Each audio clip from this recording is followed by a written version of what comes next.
vllajë, i cili faktikisht vjen nga vendi më i largët i shqipnisë biologjike. Allahu e rujt. Kështu që do të përfitojmë nga këshillat e tij, nga fjalët e tij. Është rast i mirë, është mundësi e hajrit për të gjithë ne që e kemi hoxhën në mesin tonë. فليتفضل مشكورا مأجورا. هذا شيخ صوت الشكر.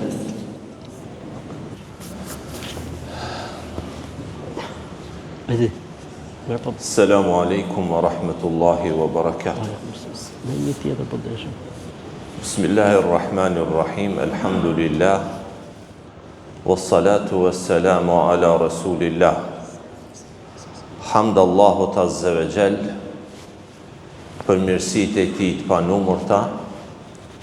Salavatët dhe selamet ja përcjellim të dërguarit të Allahut Muhammedit sallallahu alaihi wasallam.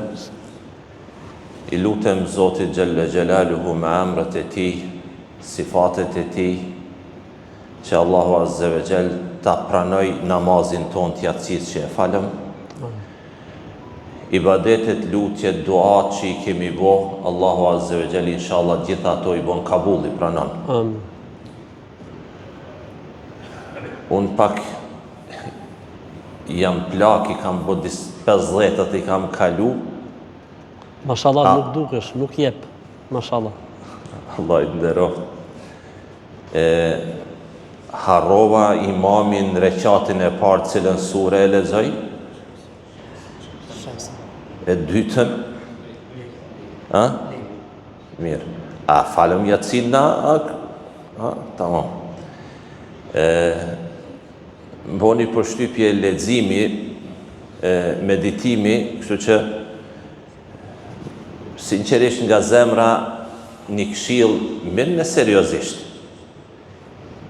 Në qatë xhami që falni, spaku më ia mësu për kthimin e atyne sureve apo ajeteve që imami I lexon.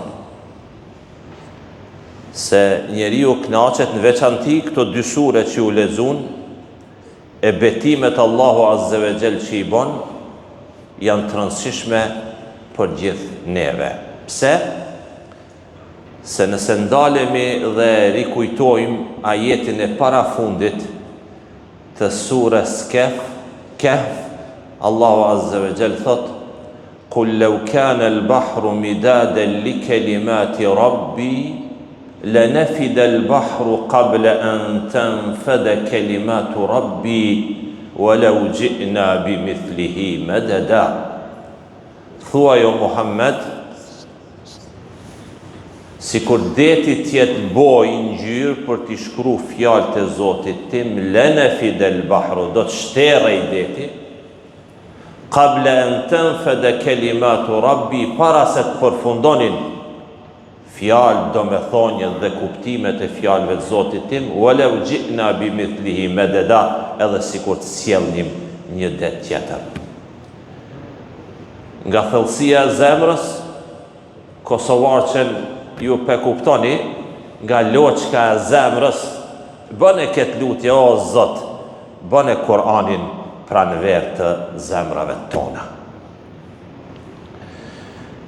Dëshiroj, po kam qef me nda një hadith pejgamberit alayhis salatu vesselam, me këshillu vetën dhe juve, po këtë hadith që du me nda nuk e ka kohën tash mas namazit yatsis. Me nda këtë hadith. Ky hadith e ka kohën mas namazit sabahut. Kështu po mendoj unë. E tash do ta shifni pse pas namazit sabahit. Po pasi që nuk do t'jem namazin e sabahut, po dëshiroj me nda këtë hadith dhe me një kërkesë vetme që qëtë hadith ditën e nesërme ose në një ditë tjetër me shtin funksion në veprim këtë hadith. Dakord, inshallah? Inshallah.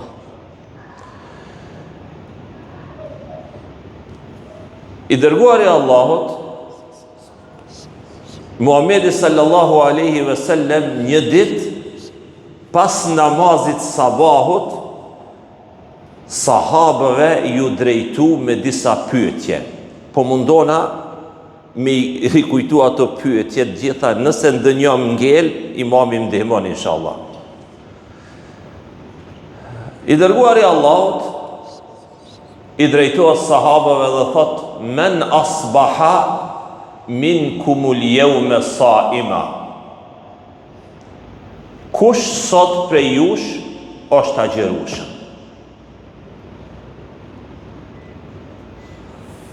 Gjithë pranishmit që ishin aty, i vetmi prej tyne që dha përgjigje dhe tha: "Ene ja Rasul Allah, unë jom agjerueshëm, o i dërguari i Allahut", ishte Ebu Bekri radiallahu anhu. Pyetja e dytë: "Men tabi'a minkumul yawma jinazatan", kush sot prej jush e ka përcjell një gjenaze deri te varrezat? Prapë Ebu Bekri radiallahu anhu përgjigjet dhe thot: "Ene ja Rasul Allah, unë o pejgamber i Allahut." Pyetja e tretë: "Men at'ama minkumul yawma miskina", kush sot prej jush e ka ushqy një nevojtar, një të ngratë? Prapë Ebu Bekri radiallahu anhu thot: "Unë o pejgamberi i Allahut." Dhe pyetja e katërt: "Men aade minkumul yawma marida", kush sot prej jush e ka vizitu një të smur? Prapë përgjigjet i vetmi Ebu Bekri radiallahu anhu thot: "Unë o pejgamberi i Allahut." Nuk e ka bo këtë përgjigje unë, me mendje mallësi e me mburje, por ju ka përgjigje Resulullahit sallallahu alaihi wasallam. I kemi parasysh këto 4 pyetje? Po kërkoj vllaznisht,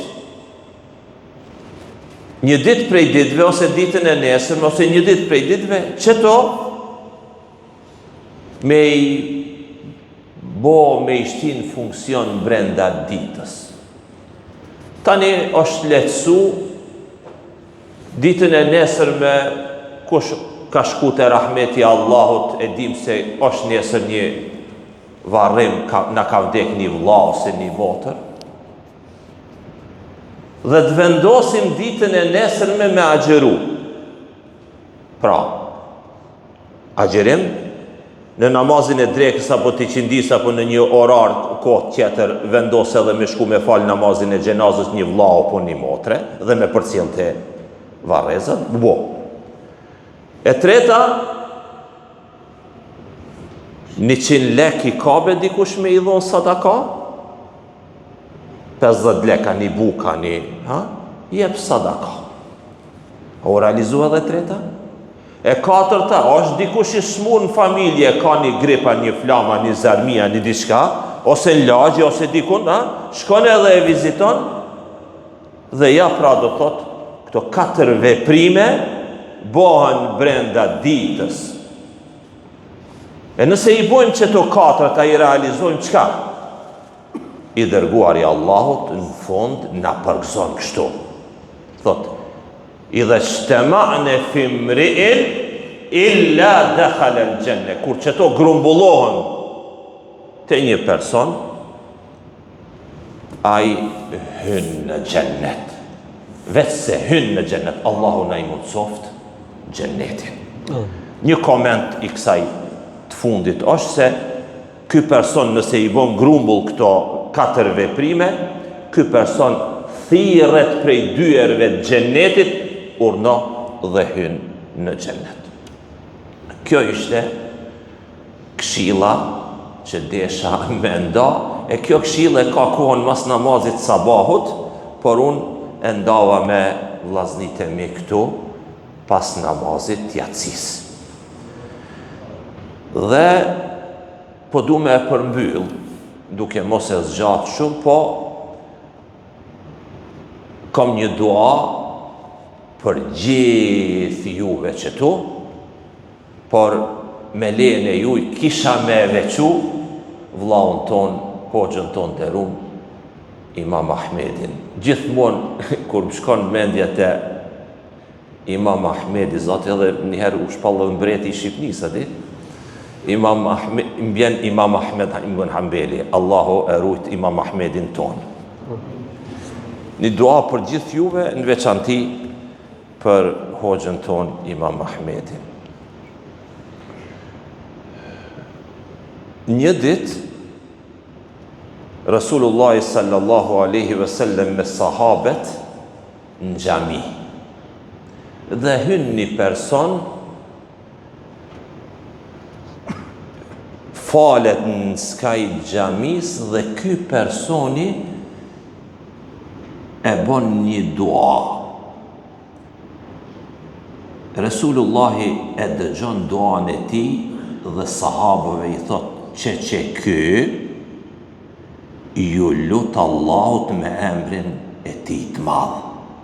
E keni parasysh, ka do që i lutesh Allahut, Allahu inshallah, ha? Që dua du me ndajt për ju edhe për Imam Ahmedin. Nuk për e përkthej, vetëm se po e lexoj.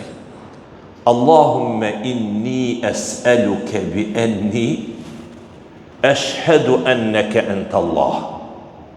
La ilaha illa ant. الأحد الصمد الذي لم يلد ولم يولد ولم يكن له كفوا أحد المنان بديع السماوات والأرض يا ذا الجلال والإكرام يا حي يا قيوم. Allahu ju dhash të mira gjithve në dynja dhe në ahiret. Allahu a mundsoft ngrohtësin pran ti. Allahu e nderoft Imam Ahmedin që më dha fjallën, më ju nderu vllaznive të mi këtu. Allahu na takoft në hajren të mira, Allahu na takoft në xhennetin e tij. Wassalamu alaikum wa rahmatullahi wa barakatuh. Wa alaikum assalam wa rahmatullahi wa barakatuh. Allahu të shpëlbeft të shak. Allahu është shpëlbeft hoxhën e nderuar për fjalët, për këshillat, Zoti ja pranoft duat atij për ne edhe për veten e tij, ja kthet Zoti shumë fish. Duat që boni për ne ja kthet Allahu hoxhës tonë me të mira, me begati e me mirësitë e Zotit në këtë botë dhe në botën tjetër. Ishte kënaqësi që ne të megjithëse faktikisht unë mendova se hoxha ta zgjasin më shumë, po hoxha kështu i ka me parkesë për ne. Pra ne flet pak se nuk do me na rënu si xhamat. Allahu shpërblet të shejh, Zotit më roft. Allahu të Zotit më roft. Zoti shpërblet. Allahu ju lut. Selam aleikum wa rahmatullahi wa barakatuh. Allahu shpërblet.